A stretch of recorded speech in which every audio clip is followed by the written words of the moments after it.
off the music. Come in, come in. Happy Friday. I hope you are well today. It's your girl Isha here, Carnivalista in Chief with Events by Ashe, where we plan unique and life-changing Caribbean experiences. And if you are watching me live, please say hello in the comments. Let me know how your Friday is going. How's everything going? Tell me what's going on.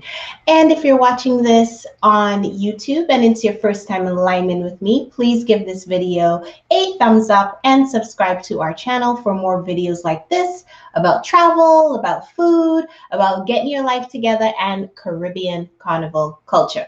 All right, and today's live is all about 3 unique travel experiences to have.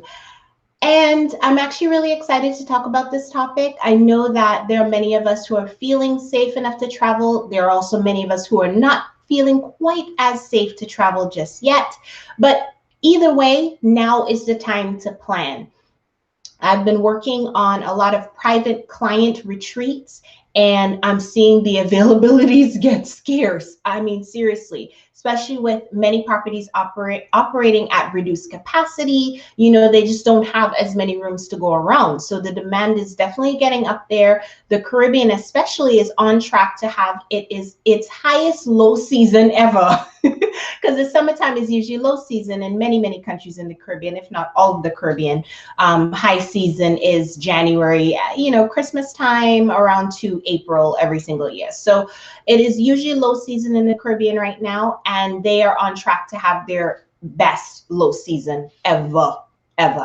So now is the time to plan, regardless of whether you are feeling safe enough to travel right now or in the near future, you are going to be traveling. Now is the time to plan. So I'm going to talk about 3 unique travel experiences for you to have, whether now or in the near future.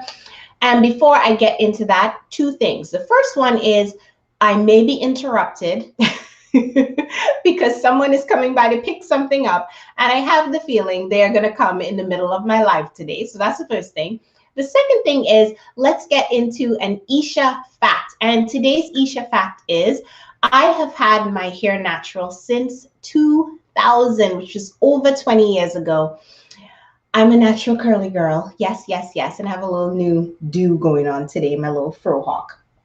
But anyway, I had my hair permed, as it is called in the Caribbean, or relaxed, as is typically said in North America, since I was a teenager. So that was pretty young, and, either had it pressed, as they say in the Caribbean, or hot combed, as it's said in North America, since I was a young child. So, I've had probably about a good 15 to 17 years where my hair was in some sort of process state. So either it was pressed or hot combed or relaxed. And when I was a very young child, I did have just braids, cornrows or cane rows, as they're called throughout much of the Caribbean. I had those as a young girl growing up. And this kind of hair care pattern or past hair care pattern is pretty typical for anyone who is like around my age, early 40s, as a Black woman. So that's not anything that's really unique. But however, I really came to the realization that I didn't really like perming my hair. I did not like relaxing my hair. The chemicals and the whole process was just gross to me. I hated the smell of relaxer. And I came to this realization as a teenager, probably somewhere between 16 to 18 or 19. And I became more aware of using chemicals on my skin, using chemicals on my scalp. And it was just like, why would I put that kind of chemical near my brain? It just, for some reason, it just didn't really make any sense to me. So I just decided that I didn't want to do it anymore. And I started growing out my natural hair. So in the beginning, I kind of had my relaxed growth grow out, and then I had my new curly growth, closer to my scalp. And I just kind of did braids, or I started picking up 2-strand twists to kind of help with the transition. And then I decided, okay, I don't even want to do that transitional thing anymore. And I just cut it off. So I went to bed with long hair and woke up with short hair. And my family was absolutely shocked. I didn't give anybody warning that I was going to do that. I just really cut it off, and I was like, I'm just done with this. I woke up in the morning, cut off my, relaxed growth that was on, and I probably had about 2 to 3 inches of new growth at that time. So I had a cute little fro, what is it called? TWA, tiny afro, TA, maybe it's TA, tiny afro. So I had a little afro at that time, shocked my whole family, as I said, and that was really the beginning or the transition of my natural hair journey. And I've been natural so far. Those of you who know me before 2016, so between 2006 and 2016, I had locks. Some of you may know that and may remember that. And in 2016, I just really wanted to simplify stuff and just chopped it off. Then 2017 went super, super short. So I've had a bit of a journey with my hair, and yeah, I just thought I would share that. So that is the latest Isha fact. Now let's see if we have any people saying hello. And if you are watching, I can see you're watching me. Just say hello. Put hello in the comments, okay? All right. So let's get into, a question for you. Do you wear your hair natural? And how long have you been on your natural hair journey? I am nosy. I want to know. So leave me a comment in the chat. All right. So let's talk about those 3 unique travel experiences. And this actually got me to thinking because our travel survey is still open until Sunday. So it is not too late for you to enter. Take our super quick survey. It is only a few minutes long. And we have 8 questions to ask you. You answer them in a few minutes and you get entered to win an Ultimate Trinidad Carnival or Ultimate Crop Over tote bag. All right, so I will put the link to the survey in here. We definitely want your feedback. And if you're watching, thank you to those of you who have completed the survey already, because we have gotten a lot of great feedback so far. And that's what brings me to today, talking about unique travel experiences. So let's get into 3 of those. The first one is yachting. Yes. Why is this unique? Well, first of all, this experience, because we kind of asked for feedback from the people who completed the survey, what travel experiences they wanted to have. This one topped the list by far. There wasn't even a competition, right? So I thought, okay, I need to talk about this one. So I consider this to be the best travel experience to have right now, because you can socially distance easily in the open air, you know, the sea breeze and the sun on your face. And if the boat is large enough, you can even sleep on the yacht, you know, with all of the amenities that there's so many yachts out there that you can get this kind of experience these days. And yeah, so you can grab a group of your friends, rent out a yacht, you know, for 3-4 days or 3-4 nights, however long you want to go, and just have a completely catered experience just for you. You know, you can get a private chef, you can get a whole staff to, you know, meet your every beck and call. You know, you can have all of your drinks on the boat, you can have everything there.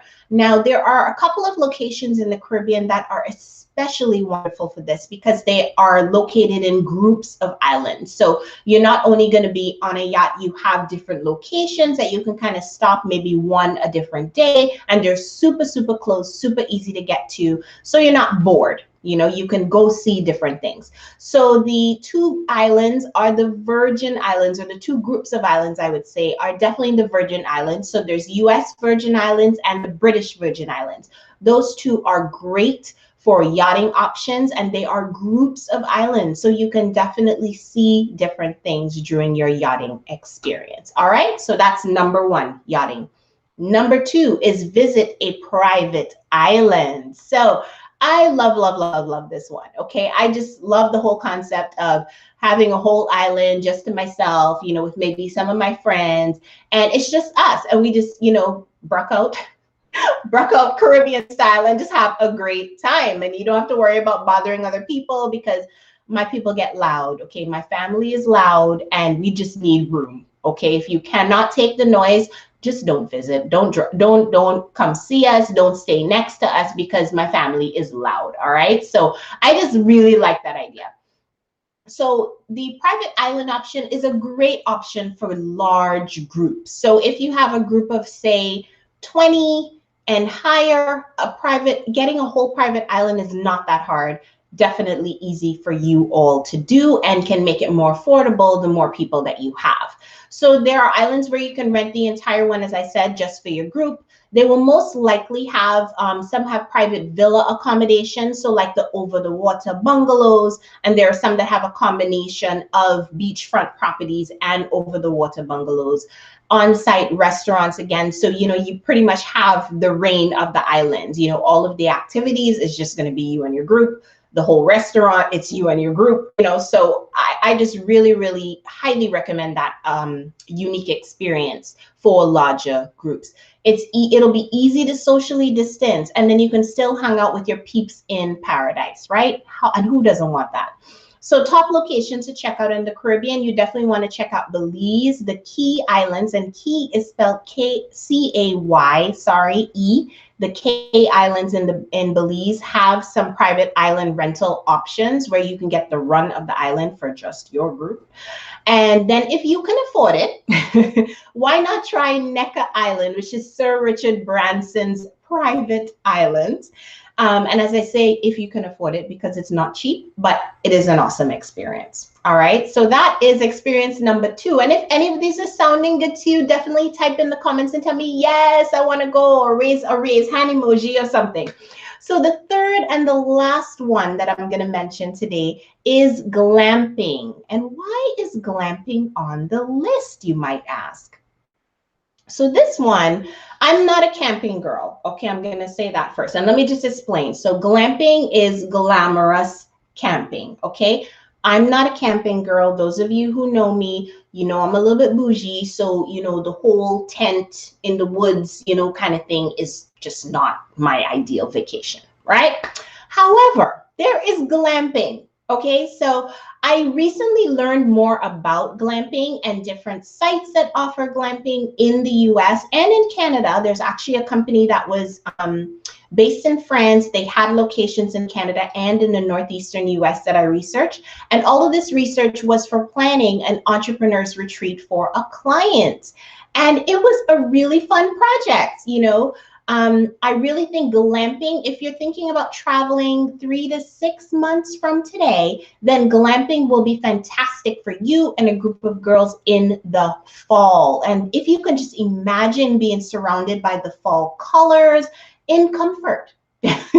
You don't have to be, in a little pitch tent. You can be in a whole tiny house, or they have larger little glamping sites, or maybe it's an insulated tent. There are just so many options now, which I really, really love. So you can do all of this in comfort with heat. You can have it with running water, with an indoor bathroom. I mean, you can just be in complete and total comfort in the middle of nature.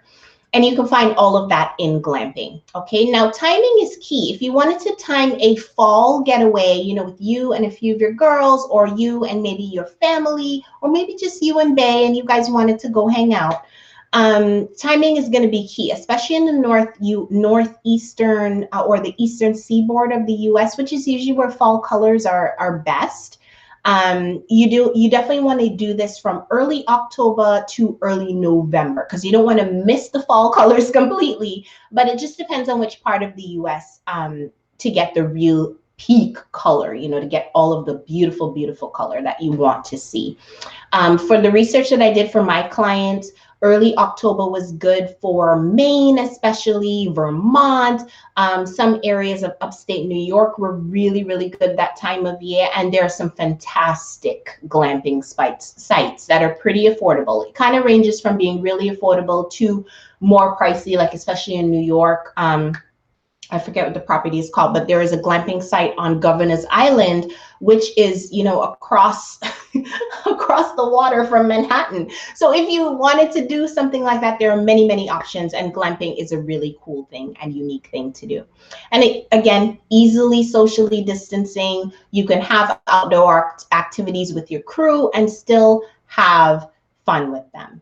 All right, now over to you. Which of these would you most like to experience? Yachting, as I said, was number 1, a private island, number 2, or glamping? Definitely leave me a comment in the to this video. All right. Now, don't forget to take our survey so you can win a prize. It will only take you a few minutes. Just a quick reminder again, your feedback really goes a long way for us as we plan our travel experiences for clients over the next little while. And I'm really, really excited to see the final results of our survey. As I said again, it closes on Sunday. So don't forget to complete the survey. Give us your feedback, please, and you will win a fabulous tote bag, perfect to kick off Hot Gal Summer.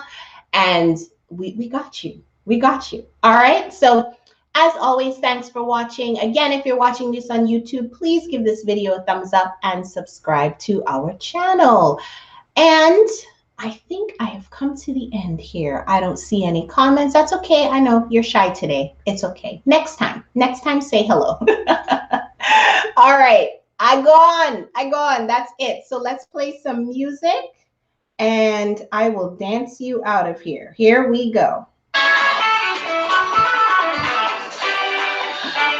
Okay. Thanks as always for watching. Hope you have a fabulous weekend. And as always, till the next line.